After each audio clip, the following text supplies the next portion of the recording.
Welcome back to Unstable, and I am Jeff Steckel, aka Big Steck, your humble and loyal host of Unstable. It's good to be back. It's good to be here on a Victory Monday, and obviously we're coming off of a what I think is a very big win against the Chicago Bears, and we'll get into all that. First, I'm going to do a little housekeeping. We are up to 58 subscribers as of the recording of this, so I definitely appreciate all the help, all the support. Love it. Got to keep pumping those numbers up. Help us out. Like, share, subscribe. Tell your friends. If you're a Colts fan, you come to the right place. If you just love football, again, right place. You like the AFC South, we have this AFC South show around the Curtis Podcast Network, so make sure to check us out there as well. I am flying solo. It's just me tonight. Maybe Justin will jump in. He's getting off work late, so we'll see. And Alex, of course, busy guy. I think he's doing two other podcasts tonight, so you're stuck with me for the next half hour or so. We're gonna go ahead and cover everything that I saw in the Bears game. Obviously, there was some room for improvement, and what I saw was some definite improvement. So, just gonna get right on into it. It's Victory Monday, so I don't want to be all negative or too negative. And I've got both of the Monday Night Football games rocking here too, so it's a good day. But yeah, I mean it's a win. That's all I can say. And they're never easy to come by in the NFL, as the first 2 weeks taught us. It's it was an important game. Going 0-3 is, I don't want to say impossible, but highly improbable to come back and still have a shot at the playoffs.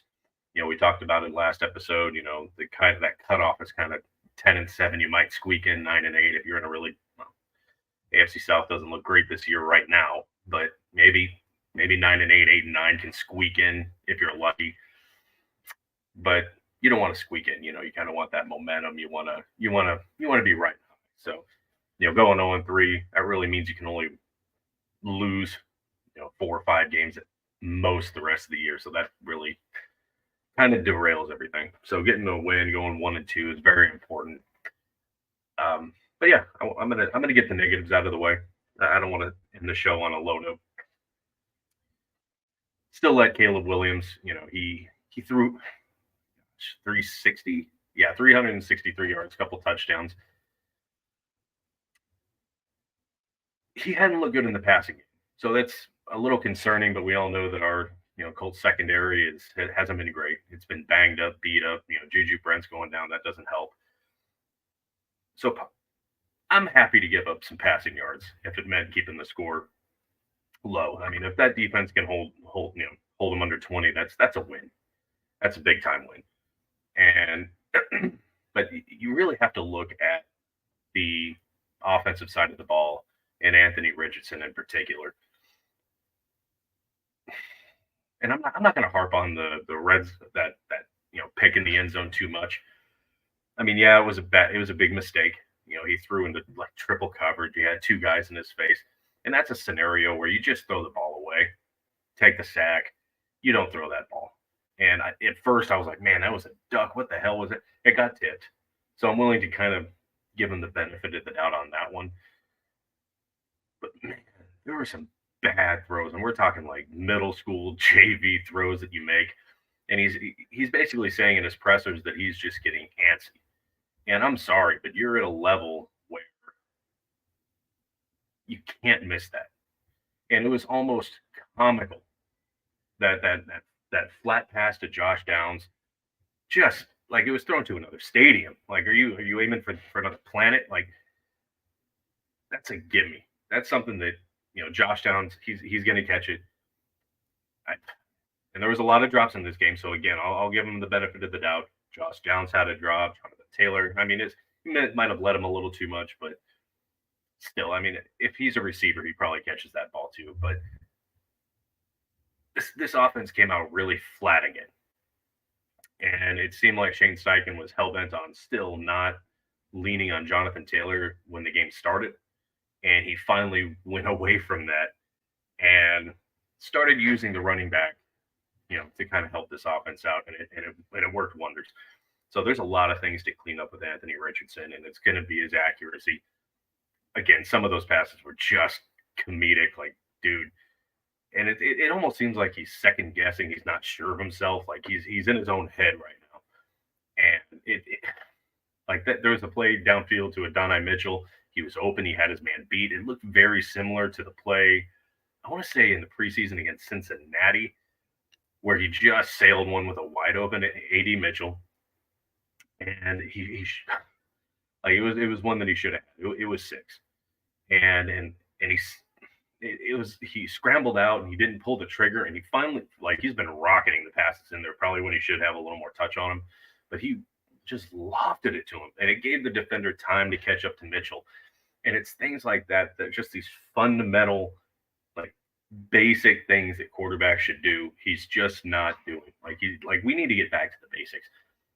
It's like his 19th game. I mean, he's not going to come out here and play like, Josh Allen is tonight. He's not going to play like Peyton Manning. Stop making the comparisons. I'm going to call out Colts Nation. Stop making it. He's not Peyton Manning. No one ever said he would be. No one expects him to be. He's a totally different kind of athlete than Peyton Manning was. Would I love to have a Peyton Manning back? Absolutely. We have Anthony Richardson. That's what we have. We've got Joe Flacco teaching him. We got Shane Steichen coaching him. And we have Anthony Richardson. That's what we've got. He's raw. We knew this. We knew this when they took him forth. It's not because he's a polished NFL-ready quarterback. They took him because of the potential. And Colts Nation needs to understand this. Yes, this game was tough. It was tough to watch him. And I was texting, the crew for Unstable, and I was trying to tell them, maybe just for this game, because he just looks up, maybe just for that like half of the game when you could tell that AR's off, he's not, he's in his head. Maybe Flacco needs to come out. Now, I'm not going to start Flacco needs to start the rest of the year talking. I'm not talking about that. There was some bad. I mean, this is from last year. He only played, 12 quarters or something like that. He's regressed from there since game 1. He had a good game 1, at least from a quarterback rating perspective. He had some really big plays, and they were beautiful. Those are the plays why they took Anthony Richardson. But since then and last year, like, just the consistency, the touchdown runs, the little dink and dunk passes, he was 60% last year when he played, completing 60%. He has regressed accuracy-wise. And it's tough to watch. Like, and he's regressed every game this year, accuracy-wise. Like, 40-something% last week. He was back to 50%. Another multiple interception game. Now, I don't want to kill his confidence. I don't know what sending Flacco out there would have done, but I was just looking at these routine plays that any NFL quarterback makes, and Flacco probably hits those. He probably hits downs on that flat. He probably hits Mitchell coming across. Like, the O-line is playing so well. I don't understand why they're putting all these passes on Anthony Richardson. He shouldn't be passing the ball. How many times? Let me see here. Let's see how many times he passed the ball. 20 times. I mean, I don't think that's overdoing it in the passing game, but it wasn't working. And that's kind of where my issue was. It's just, it wasn't working. 50% completed 10 passes, which I think is one more completion than he had against Houston. Like, that's not going to win you a lot of ball games against good teams. And I would hope that Shane Steichen knows this. Maybe we need to get back to that, I guess, that old school football where they're just a smash mouth team. They're going to pound the ball at you. They're going to run it downhill. And, Jonathan Taylor, he's sideline to sideline, north and south. He's effective any way he runs the football. Maybe they just need to get back to that because they have Trey Sermon, who's a big physical. I don't want to say he's Derrick Henry, but he's got that type of running. He is that style of running back. So maybe they can create a 1-2 punch where it's just these two running backs, and that's the attack. And then every once in a while sprinkle in a pass to kind of back them up off the line to open up the run game. And I've said it over and over. This offense has got to run Jonathan Taylor, and it seems like Steichen is hell-bent on it running through Anthony Richardson. You just can't do it. But he did make plays, and this is where I'm going to get into the positives. He did make plays. He did throw 167 yards. He did use his legs a few times for positive gains. And one of the most telling things of how competitive he is was on that rugby style touchdown run for Sermon. He was the first guy to get behind Sermon and shove him and push him into the end zone. Obviously, that became a team effort, but he was the first guy there. And that shows that determination, that grit, that he wants to win and he'll do anything he can to win.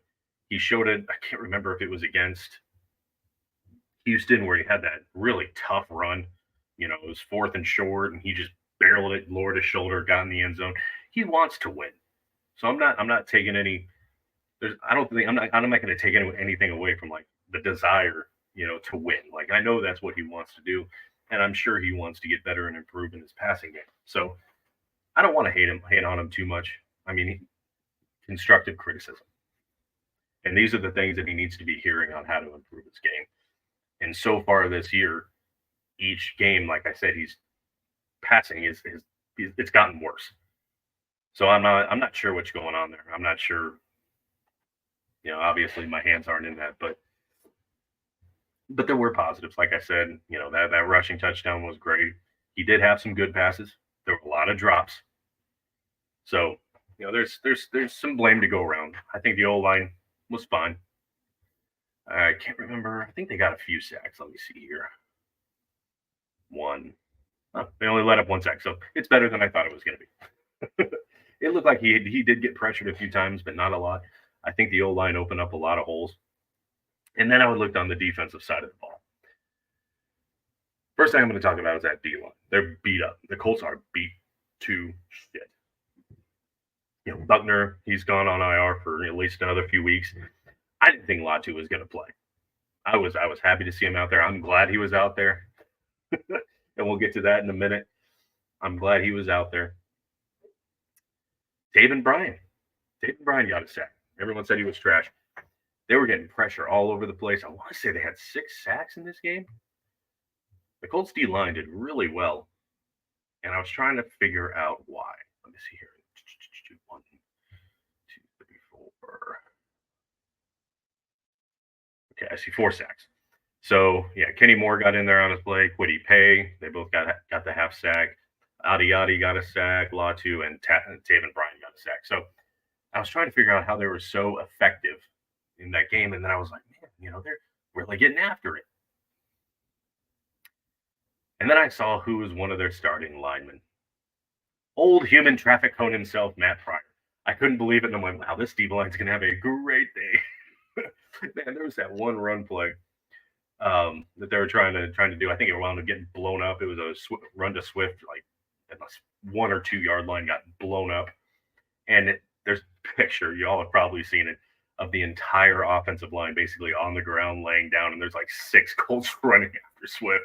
Like it was an embarrassing day for their offensive line. I loved it. I appreciated every second of it. Bears fans, not so much. But yeah, man, they got a lot of work to do in Chicago. They might be the worst team in the league, which is why after this game, I'm kind of saying temper the expectations a little bit. But this was a key win. I'm excited to see it. Latu made a huge impact late in that game. Got his first sack, got a fumble, forced the fumble, recovered it. Couldn't be happier for Latu. It's nice to see him get you see the hard work he's putting into the games. You see all the hard work he put in the preseason. It's nice for that to finally turn into the stat column and show the kind of the disruptive force that he can be. And he was held bad. Like, didn't call it. The guy's arm was draped around. You could see his entire body bend back. He was getting held really bad. Still powered through it. Still got the fumble. Hell of a play by Latu. And the other guy I want to talk about. I did not expect me to say that this Jalen Jones was phenomenal. 2 interceptions. I'm happy for him, man. Like right now he is the best corner on this team. Outside of Kenny Moore, who I think he got hurt, but I haven't really seen anything about it. Let's see if I can find anything on Kenny Moore. But yeah, man, no updates as of right now. Both Kenny Moore and Kwity Paye. I forgot about Kwity Paye. But Yeah, Jalen Jones has been fantastic. Kind of a rough first game, obviously, but Nico Collins, Tank Dell, Stephon Diggs. That's a tough team to cover. Minnesota did really well, but I mean that's a tall word. Typically those receivers are very good. C.J. Stroud, if he's not under pressure, he's going to pick you apart. So I'm not going to blame Jalen Jones too much for the Texans game, but he's really stepped up. And it was Caleb Williams. He's a rookie. Their O line was garbage. So, but 2 interceptions is a big deal in the NFL. So I'm definitely tipping my hat to Jalen Jones. Taven Bryan, they said he was trash. And you can ask Isaiah over at Third and Teals, or it might have been Trevor at Third and Teal, and I was talking to him. He's like, man, what is Taven Bryan doing in the Hey, man, he got us a sack. I don't care. But, yeah, then overall, it was a really good game by the defense. It really, really was. They've let up a ton of rushing yards. They've let up a ton, ton in the air. It obviously hasn't been pretty, but at the end of the day, they lost by 2 to Houston. They lost by how much did they lose by to the Packers? It wasn't much. 6. They lost by 6 to the Packers. And obviously they beat the Bears. So really they lost by a combined 8 points. So yeah, they let up a piss load of yards. Yeah, they let up, but they kept it within 2 and 6. So the defense right now is still the better part of this team. And they're giving the offense a chance. And that's all you can ask for from a defense. But this offense has got to start capitalizing on these play, on the plays. Anytime they get a turnover, they got to at least sustain a drive. Got to get at least a few first downs. Like these 3 and outs, that's pretty much how the game started. Couldn't sustain anything. Didn't really do anything on the ground. Jonathan Taylor finished 113 yards. I want to give you all the wrong numbers. Let's see. No, that was the Texans. What the hell am I clicking on? Sorry about that.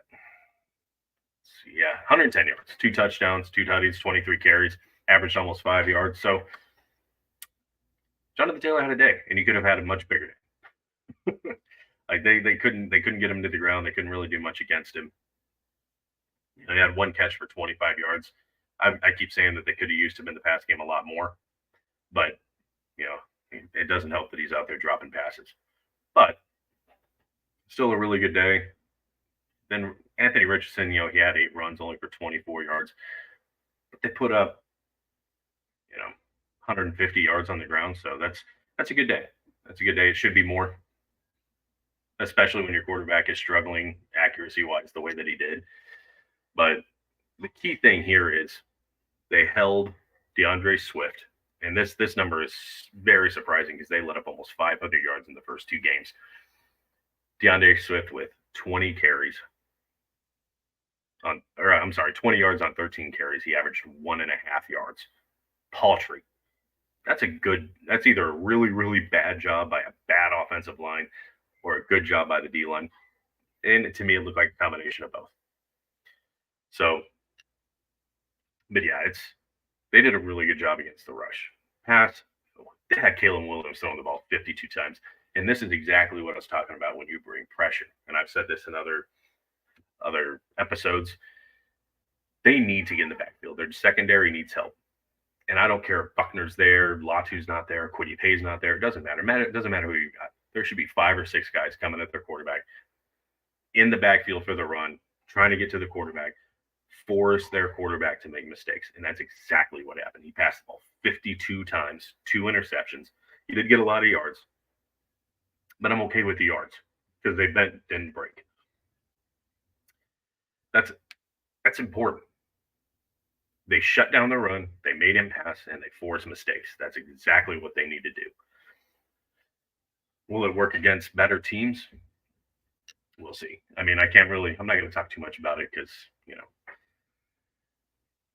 I don't want to give away the next episode. We're going to do that in the preview here in a few days. But will this work against teams that are better? Because, again, like I said, the Bears might be the worst team in the NFL. So they have a lot to work on. And I don't know if that's, you know, just going back to the basics with Anthony Richardson. Let him go back to the kind of quarterback that he was, more of that running style, running back quarterback. I'm not saying he's a run first quarterback, but maybe right now he needs to be. And I'm talking smart runs. Like I don't want to see him running between the tackles. I'm talking smart runs. Like this needs to be. I don't want to say a one-dimensional team, but you saw how the Packers got very creative on the Colts, and the Colts kind of need to take that and implement that. I think Anthony Richardson is far more talented than Malik Willis, but you need to use that run game a lot more. You need to lean on Jonathan Taylor more so that you can get those big plays downfield. And I don't want to try and sound like an ESPN analyst or anything like that, but if you get that run game going, those passes to Pierce will come. That double coverage on Pittman will loosen up. I'm hoping that they take this game as a lesson and kind of change, trying to get back into that smash mouth football team. That's what I'm hoping for. But this is a really good win, a great game. Well, I would say a great game, but a great win. Something the Colts desperately needed. And I think there was a few issues with officiating in this game. I don't want to say that it's why the Bears lost or why the Colts whatever. There was a punt. You could kind of see our player kind of his hand go back, like he did tip the ball, so it shouldn't have been roughing the kicker. Ultimately, it didn't matter, but yeah, the officiating it was spotty. There was a lot of sloppy play from the Colts that caused all the damn laundry on the field, but ultimately it didn't cost them. They got the win. Couldn't be happier for them. But yeah, they leaned on Taylor. They got in the backfield. They did exactly what they needed to. So, since just me, I don't know. I'm thinking about wrapping it. I want to watch football. But yeah, man, it was a great game. I'm really excited. I kind of felt that if they didn't pick this one off, I mean, you lose to the Malik Willis Packers, and then you lose to Caleb Williams Bears, who are not good.